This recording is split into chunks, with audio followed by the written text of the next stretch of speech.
Arshdeep, coming to you first, why is the Congress calling this move petty? The government has decided that the memorial needs to reflect all prime ministers of the country and has taken that decision, but the Congress feels this is petty. Why so? Explain. Thank you. Kindly allow me 2 minutes uninterrupted. Thanks for the question. See, undoubtedly, before we go to the question, there is one achievement and one achievement only of the Bharatiya Janata Party in 9 long years, and that is a name-changing spree. The only thing that the BJP has done in their tenure of 2 terms is this. And number 2, at the time of record-breaking inflation, unemployment, poverty, law and order incidents in Manipur, Haryana and whatnot, the Bharatiya Janata Party prioritizes changing the name of a museum.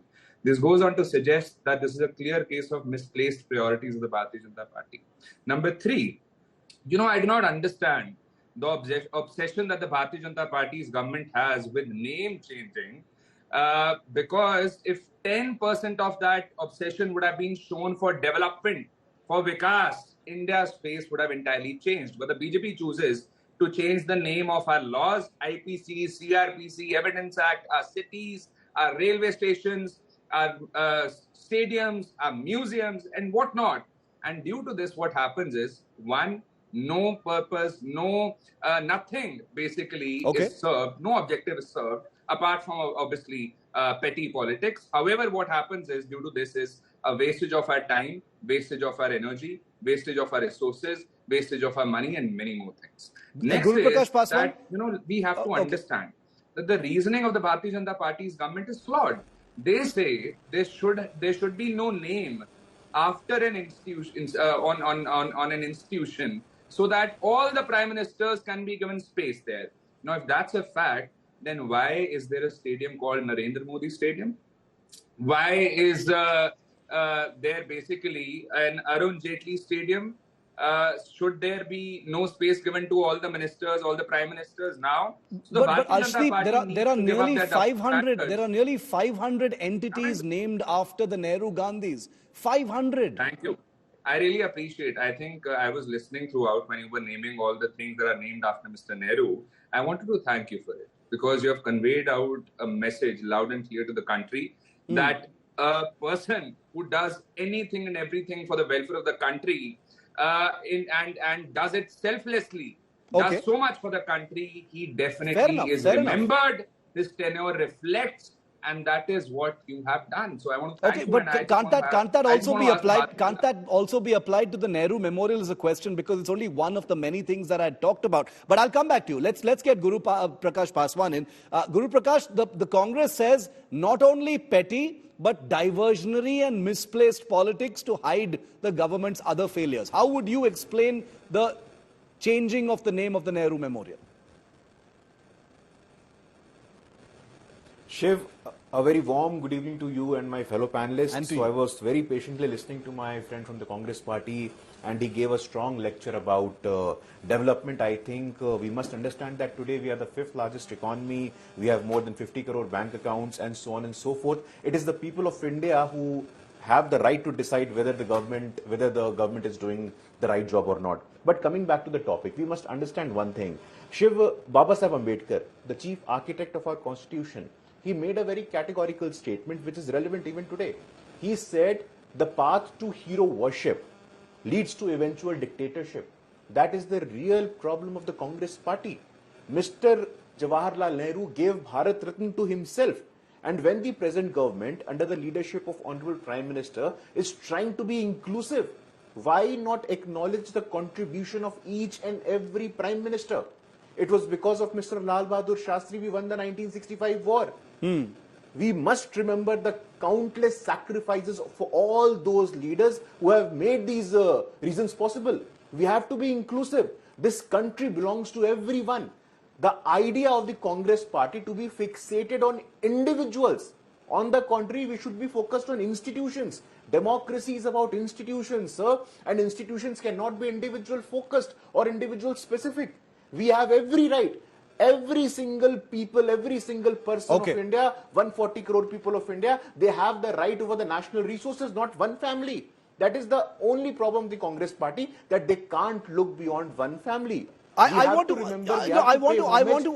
Which brings me to my second question. Arshdeep, if the Nehru Memorial was being renamed, Shama Prasad Mukherjee Memorial or Veer Savarkar Memorial or Narendra Modi Memorial, one can still understand it. They've renamed it Prime Minister's Memorial and Library. Surely, technically, you can't have any problem with that. Now, see, if, like I said before, if this is the logic of the Bharatiya Janata Party's government, because I'm not asking you to agree with Guru Prakash, but I'm saying even a reasonable argument would be that there are other prime ministers who perhaps haven't got their due, and this just makes it, on equal keel for everyone. There was Lal Bahadur Shastri. There is the touchy topic of P.V. Narasimha Rao, who, to my horror, has one thing named after him in Andhra Pradesh. One thing. In the entire country, there's one thing named after P.V. Narasimha Rao, who was one of, who's a prime minister remembered for liberalization and things like that. And there's nothing named after him. This just gives all of the prime ministers a space. Arshdeep. Thank you. Now, see, like I said, if this is the logic of the Bharatiya Janata Party government, then they should give up their double standards ASAP and should rename Narendra Modi Stadium to Prime Minister's Stadium. Why do they not do that? Because now it is about their leader. They want his name to be everywhere, but they have a problem if Mr. Nehru's name is on a museum. This is the Bharatiya Janata Party's clear-cut, blatant double standard, visible in front of everyone. Number two, we have to understand why are they doing this. It is a result of their insecurity for Congress, for their leaders, and for the leaders' contributions. Now, the Bharatiya Janata Party is clearly intimidated by the contributions that these leaders have made. They can, try and remove their name from a museum, but they cannot remove them from the history and the hearts of the people. And, the Bharatiya Janata Party has an expertise of distorting, of defaming, demeaning, and distorting. And that is exactly what they have been doing. At a time like this, they prioritize name changing when they should be working in order to, beget some stability and peace in Manipur. And this has become a habit of the Bharatiya Janata Party. You see, they say countless sacrifices have been made by our leaders. Therefore, they should be remembered. Therefore, they should be, honored. I hear what you're saying. Let me put that point to Guru Prakash. Guru Prakash, the other allegation is that, renaming the Nehru Memorial is fine technically. Yes, everyone should get equal space as Prime Minister. But the Congress questions the intent. They say there has been a pattern in the BJP of trying to erase Nehru's legacy. And this is part of that. So it's not the action, but the intent behind it that is being questioned. No, absolutely not, Shiv. And I think this shows the real feudal mindset of the Congress party. And I'm very happy you brought the topic of P.V. Narasimha Rao. Also add to that, Sitaram Kesri, a backward leader who rose as the president of the Congress party. He was insulted in the Congress party. Baba Saheb Ambedkar, a senior Dalit leader, the chief architect of the constitution, he was insulted by the Congress party. Congress's own Babu Jagjeevan Ram was insulted by the Congress party. There are stalwarts. There are leadership within the Congress party who must be acknowledged for their contribution. But this shows the real mindset of the Congress party, Shiv, that we must understand. Congress, at the end of the day, is a feudal organization who cannot look beyond one family. For a leader, Mr. Randeep Surjewala, the media face of the Congress party, who says कि BJP को vote देने वाले सब राक्षस हैं. This is the real mindset of the Congress party, who cannot at any cost look beyond one family, one person, one surname. That is precisely the problem. This shows the real arrogance of the Congress party. For years we have seen Congress has insulted leaders from the marginalized section.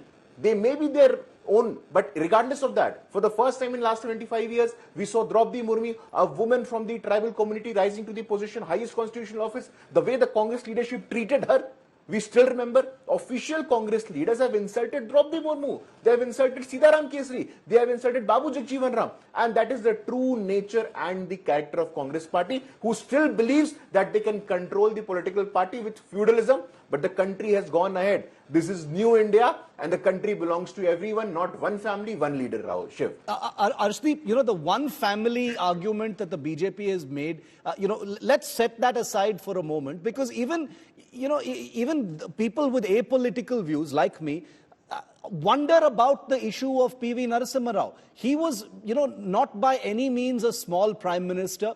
He was a successful prime minister in terms of big reforms that took place in the country. And the Congress is seen as a party that has completely sidelined and expunged his legacy and not been fair to him as well. So one view would be, Arshdeep, that who is the Congress, to lecture others about legacy when you haven't even, been fair to one of your own prime ministers? Now, let's have this logic applied to all. There is a stadium by the name of Mr. Modi. Why do we not change it? You're making that point for the third time. It's one stadium versus all of the things I've just named. All of the things I've just named. Now, why do I have to repeat it? Because the Bharatiya Janata Party has no answer to it. So are you accepting that you're also wrong in that case? Are you if you're saying what the BJP has done is wrong, are you accepting that the Congress is wrong in naming 400 things after the Nehru Gandhis? Have I said that they are wrong or something? Have I said that? I have questioned their logic and I have questioned their double standards. How? They say that all the PM should be given space. So why is that not being done in the case of Narendra Modi Stadium, Arun Jaitley Stadium, number one? Number two, they say that other prime ministers should also be honored. Then why do they not rename Narendra Modi Stadium to Atal Bihari Vajpayee?